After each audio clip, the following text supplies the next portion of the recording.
Let's talk about villains in the media. Why is it that a villain these days is bad for no reason? Like, it's not bad to be bad for no reason, but nowadays it's like the villain doesn't even have some kind of motivation to be bad. It's not. There are villains that do that very well. With Joker, let's look at Joker. Joker does not have, I don't know if he has a reason in this planet to be who he is. I don't know. I don't know what happened with his smile or whatever. No, maybe he's not a good example because of his background. But obviously, we all know that one villain that is bad because they can be bad. A good example is Brida from Jungle Juice. Brida has I don't think he has a reason in this under the sun to be doing what he is doing. He simply likes chaos, and that's not a bad reason.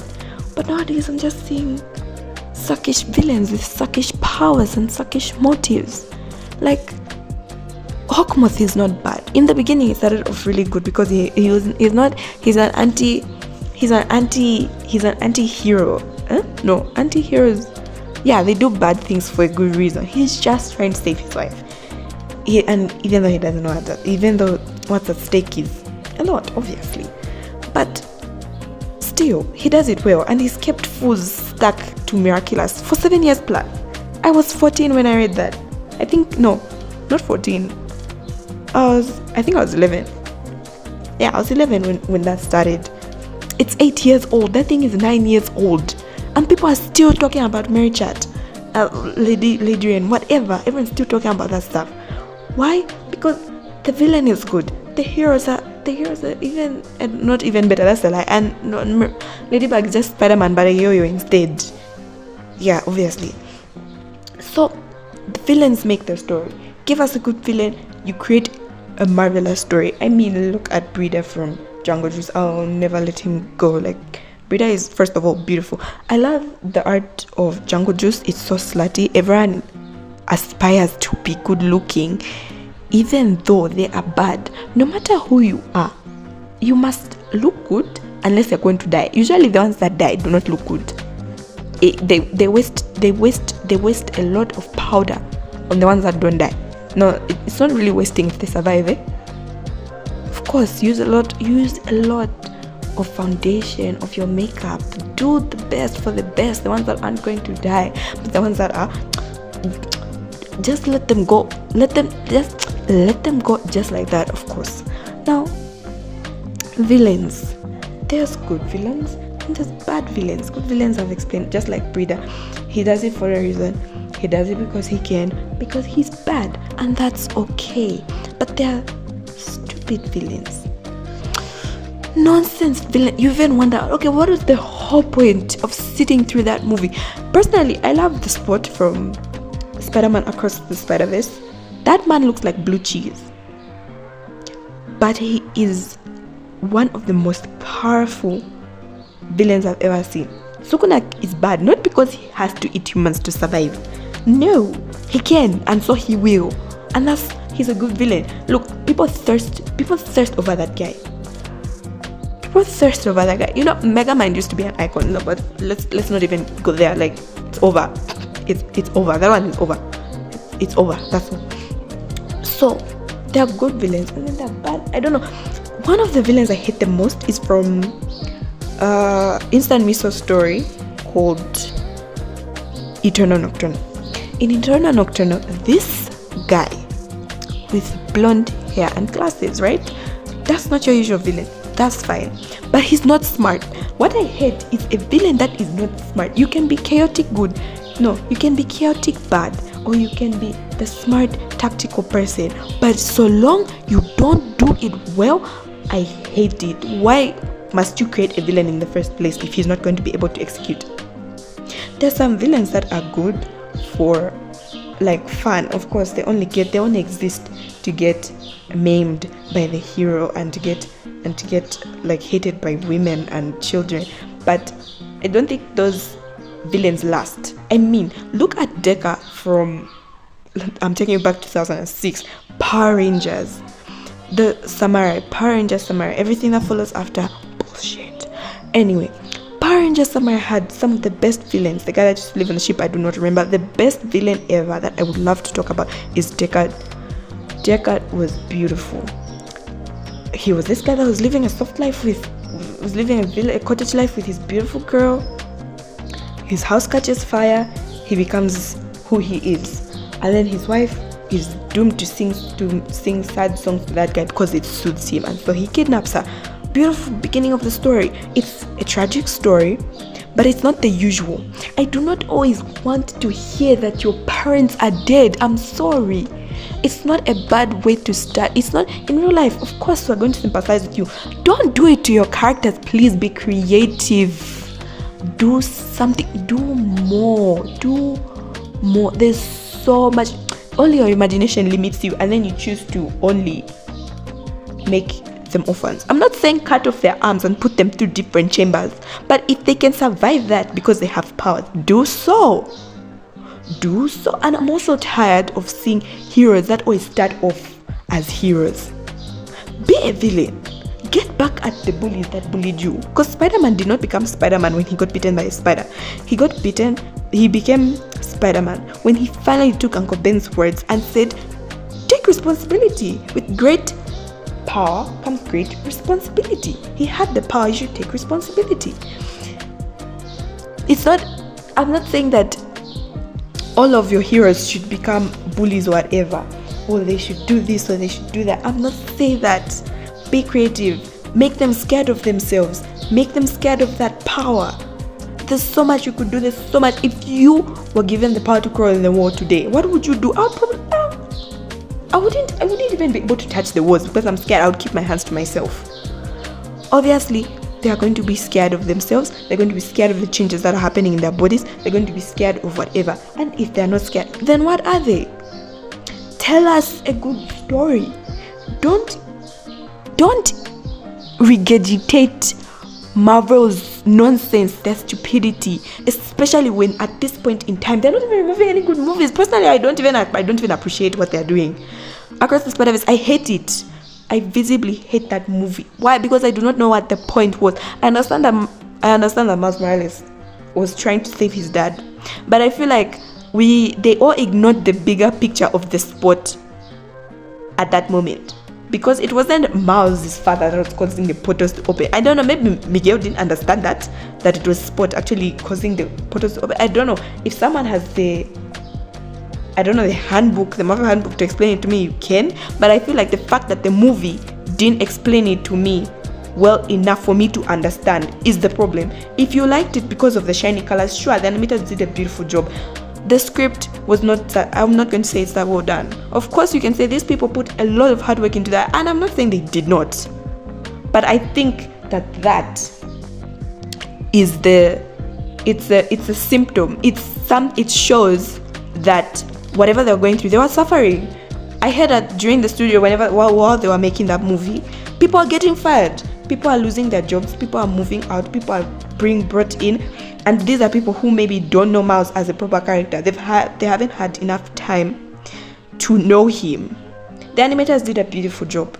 The artist did a marvelous job. But the story was sagging for me. I don't remember anything, any good piece of advice, anything from that movie that was worth talking about, that would even become a motto. Everyone's just making memes about it. Of course, Miguel and the Lego, everyone's talking about the Miguel and the Lego, and everyone's making good art about it, because I think that the fan art people make on a movie also reflects.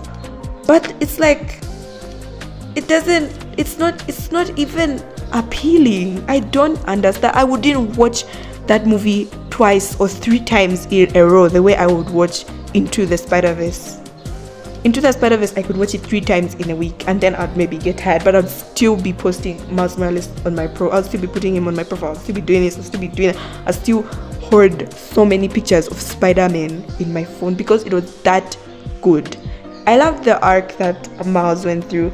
He denied being Spider-Man. He said he couldn't be Spider-Man, but he had to grow into being Spider-Man, because it goes he has all these arcs, but there's so much that different people can do with their own superheroes, their own characters. Maybe they don't have to start, not all of them have to start off good. Some people need an example, and it doesn't always have to be their grandpa. It doesn't always have to be a girl. It doesn't always have to be, it can be even a stranger. It could even be someone else's bad example that makes them say, I am not like that. That is what is going to push people forward. That is what's going to make people root for a hero. And if they're going to make a villain and you want him to be bad for no reason, do it well. I don't like villains that don't execute their plans well, especially if this is serious. If you're making a cartoon for babies where this villain always has to lose and they put absolutely no tact into what they're doing, sure, it's going to last 3 months and then be cut off, of course, because but if you're going to make a good villain, make them tactical. Don't just make us want to hate them for no bloody reason. It does not make sense. Make them make sense. Make me want to hate them. Make me want to root for them. Make them make sense. The best example is Brida. I'm never going to move away from Brida because he did it so well. But a villain that I hate is most of the ones in Instant Miso stories. In the Instant Miso stories, the villain is not a villain, just a misunderstood character. For one, admit it that you're bad. It doesn't hurt to admit that you're bad. It doesn't hurt to admit that you have flaws. And I think that's what makes a villain even make me want to root for them. The fact that in Across the Spider-Verse, my favorite character is the Spot. I hate the movie, but I love the Spot. Why? Because he admits that he's weak. He knows in himself that he's weak and he's not worthy to fight Spider-Man. And so he goes on to better himself so that he can become worthy of fighting Spider-Man. That's the arc, that's the beauty, and that's what makes him a different villain. But in Instant Miso stories, they are not villains. No, I can't afford to be a villain. No, I'm just a misunderstood character because I'm insecure that my friend is going to leave me. I'm insecure that my sister doesn't want me to be this boy. And that's something I'm seeing twice in both her stories. In the first one, Siren's Lament, and in this one, Eternal Nocturnal. The fact that no one wants to admit that they're the bad guy, but they want to admit that, no, I was scared that you do this and this to me. No one wants to admit that they made the mistake. And if they do admit that they made the mistake, they always have a reason. Some human beings are erratic creatures. Not everything that I do, I have a reason as to why I did it. And I feel like that's what makes our characters likable. That's what makes them human. The fact that it's not everything that they have a reason for doing. Even heroes. I don't like perfect heroes. Perfect heroes are a mistake, and those are something that we need to eradicate because there is no such thing as a perfect hero. Someone that just starts off good. Suchan from Jungle Juice hated his wings. He thought he was a monster. It's not until later into the series when he meets this girl that loves dragonflies because he's got dragonfly wings. She doesn't even know anything about his dragonfly wings, but he I think at that moment he has more self-esteem in himself. He's happier with himself to know that he is doing the right thing. The same doing the right thing, the same, it gives you doing the right thing on its own is payment. Because this guy is out here risking his life. Not because he's not even fighting a war that is his. He's just doing it because it's the right thing. If he wanted, he wouldn't have done that. But he did. Well, mostly also because there's something else he wants, of course. Yeah, okay.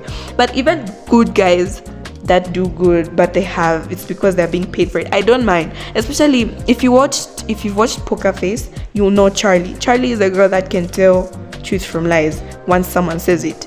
And it's a good show, marvelous show, but I felt like it's crazy that she's doing all that for free. Personally, if an FBI agent came to me and told me, I'll pay you such and such if you can detect lies from such and such, I think I'd be sold, especially if he just paid me a ton of money. Of course, from what I'm seeing, Poker Face has a deeper plot to it because 10 episodes are over. I'm waiting for the next season. I don't know if it's gonna come, but it would have been a nice thing, for them to take her to different locations where crimes have happened and she's only doing it because she's getting paid, because that's human. Like, doctors are not only doctors because they want to save lives. They get paid, and they get paid a lot of money. I think that's even a factor. For some doctors, not that they want to be doctors. The paycheck is beautiful. No one wants to not get that paycheck. So they become doctors because they want the money. I'm not saying every doctor does that, but it's still nice to receive that amount for what you do. I mean, it's hard work but yes. So I'm not saying make your characters people. I think that's also a mistake. People are boring.